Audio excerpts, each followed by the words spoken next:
Oného Newtona na myšlienku formulovať gravitačný zákon a zákony pohybu telies.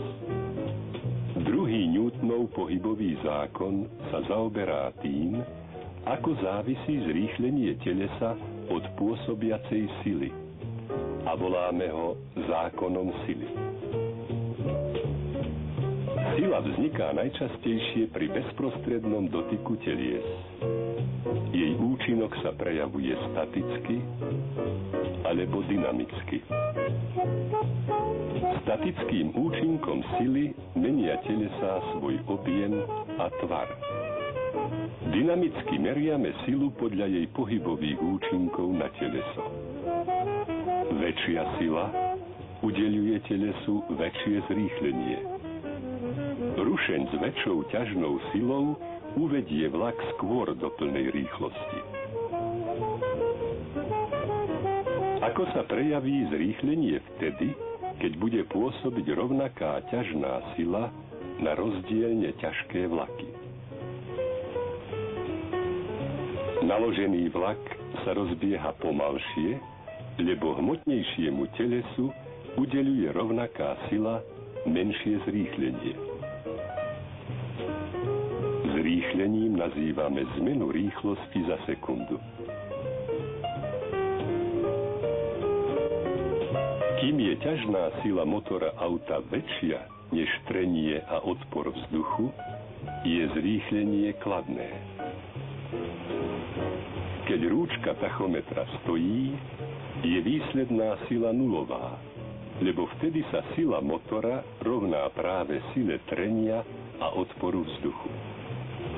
Rýchlosť auta klesá, keď výsledné zrýchlenie je záporné, lebo sila motora je menšia než trenie a odpor vzduchu. Hrubý pohľad na dynamické pôsobenie síl možno spresniť číselnými vzťahmi. Keď na vozíček hmotnosti 200 gramov pôsobí jedno závažie, sú dráhy na konci jednotlivých sekúnd 5, 20 a 45 cm. Teda zrýchlenie je 10 cm za sekundu na druhú. Keď na ten istý vozíček pôsobí dvakrát ťažšie závažie, sú dráhy 10, 40 a 90 cm. Zrýchlenie je 20 cm za sekundu na druhú, to jest dvakrát väčšie.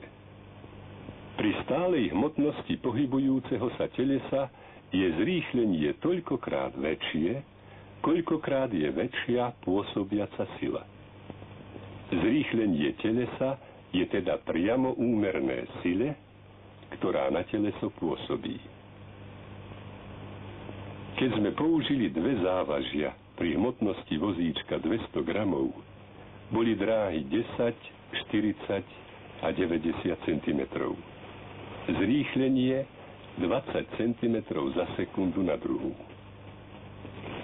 Ak zväčšíme hmotu vozíčka spolu s nákladom dvakrát, dáva vozíčku tá istá sila polovičné zrýchlenie 10 cm za sekundu na druhú.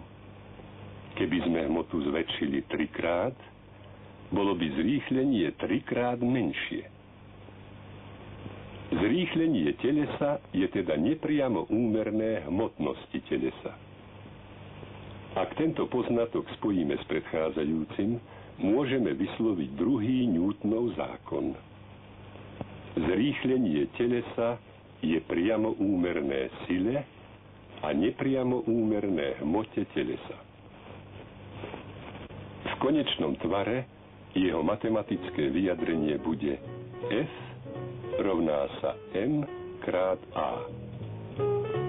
Na mieste je otázka, aký je praktický význam zákona sily. Vo fyzike, v astronómii i v atómovej fyzike umožňuje, hoci nepriamo, stanoviť rýchlosť alebo hmotnosť telies, keď sa o nej nemôžeme presvedčiť vážením. Zákon sily nachádza teda uplatnenie v prípadoch, keď chceme získať presné údaje o pohybujúcich sa telesách.